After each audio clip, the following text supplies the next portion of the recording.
Voice जो है voice दो प्रकार के होते हैं। एक होता है एक्टिव वॉइस, दूसरा होता है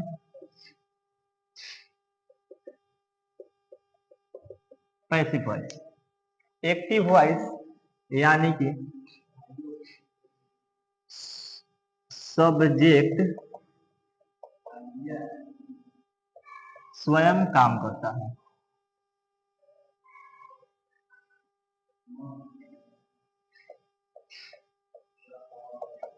एक्टिव वॉइस उसे बोलते हैं जिसमें सब्जेक्ट स्वयं काम करता है।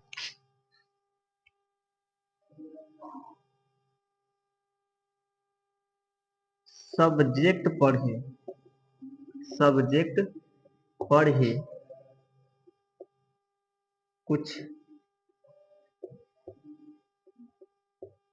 घटित होता है, यानी इसमें सब्जेक्ट मेन होता है, इसमें सब्जेक्ट मेन होता है, इसमें ऑब्जेक्ट मेन होता है। यानी इसमें सब्जेक्ट की प्रधानता होती है, इसमें ऑब्जेक्ट की प्रधानता होती है।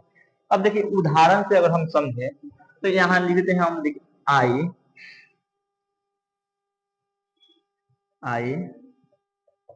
Right a letter. I write a letter, यहाँ पे आई राइट लेटर हो गया, यानी कि इसका मतलब होता है मैं एक पत्र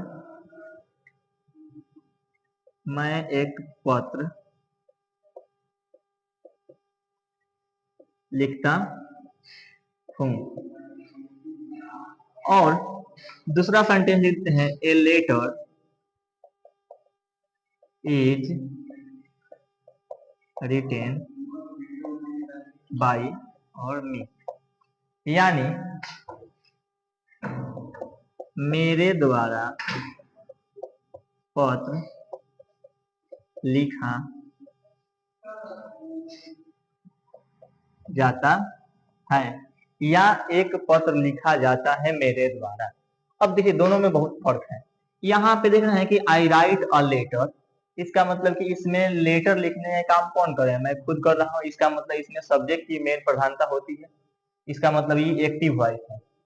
यहाँ देखिए a letter is written by me, यानी मेरे द्वारा एक पत्र लिखा जाता है, इसमें ऑब्जेक्ट पहले आया है, इसका मतलब इसमें ऑब्जेक्ट की प्रधानता होती है।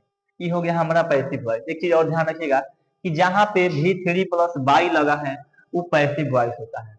V3 प्लस बाई लगा है वो क्या होता है, पैसिव वॉइस होता है। देखिए एक्टिव से पैसिव बनाने का नियम, एक्टिव टू पैसिव बनाने का नियम, ठीक है। एक्टिव से पैसिव बनाने का नियम 5 स्टेप में वॉइस खत्म, 5 स्टेप में वॉइस खत्म। पहला स्टेप है कि ऑब्जेक्ट को सब्जेक्ट में बदलकर सब्जेक्ट के स्थान पर लिख दे। पहला स्टेप क्या करता है, ऑब्जेक्ट को सब्जेक्ट में बदलकर सब्जेक्ट का स्थान पर लिख दे। दूसरा स्टेप है हेल्पिंग वर्ब का प्रयोग करे। हेल्पिंग वर्ब मतलब होता है सहायक क्रिया। दूसरा क्या कर रहा है कि सहायक क्रिया का प्रयोग करे। तीसरा कर रहा है कि हमेशा वर्ब थ्री का प्रयोग करे। आगे चौथा स्टेप कह रहा है कि वर्ब के बाद बाई का प्रयोग करे। और पांचवा स्टेप कह रहा है क्या चीज, कि सब्जेक्ट को ऑब्जेक्ट में बदलकर ऑब्जेक्ट का स्थान पर लिख दे। इसके बाद आप लोगों ने ये बात को समझा कि पहला स्टेप क्या कहता है कि ऑब्जेक्ट को सब्जेक्ट में बदलकर कहां लिखना है, सब्जेक्ट के स्थान पे। दूसरा काम करना है कि हेल्पिंग वर्ब का प्रयोग करना है।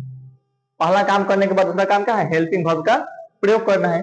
तीसरा काम है हमेशा V3 का प्रयोग करना है। किसका, हमेशा V3। चौथा काम करना है कि वर्ब के बाद जैसे हम लोग V3 लिखेंगे, V3 के बाद हम लोग बाई का प्रयोग करेंगे। किसका, बाई का प्रयोग करेंगे। और पांचवा काम करना है कि सब्जेक्ट को ऑब्जेक्ट में बदलकर ऑब्जेक्ट के स्थान पर लिख देना है। चलिए हम अगर बात करें प्रेजेंट इंडेफिनिट टेंस के स्ट्रक्चर के, तो प्रेजेंट इंडेफिनिट के स्ट्रक्चर जो होता है एक्टिव वॉइस का, सब्जेक्ट प्लस V1 या V5 होता है। सब्जेक्ट प्लस V1 या V5। अगर इस स्ट्रक्चर से हमारा कोई सेंटेंस मिलता है तो उस सेंटेंस का पैसिव बनाने के लिए सब्जेक्ट इजेम आर प्लस V3 और बाई और प्लस ऑब्जेक्ट के प्रयोग करेंगे। अभी हम क्वेश्चन भी आपको सिखाने की कोशिश करते हैं। देखिए एक क्वेश्चन था हमारा, आई राइट अ लेटर, ठीक है। ये हमारा क्या है, ये एक्टिव वॉइस क्वेश्चन है। देखिए सब्जेक्ट यहाँ पे है, V1 है और क्या है ऑब्जेक्ट है। तो कौन टेंस का क्वेश्चन है वो, ये जो क्वेश्चन है हमारा प्रेजेंट इंडेफिनिट है। इसका पैसिव कैसे बनाएंगे, इसका पैसिव बना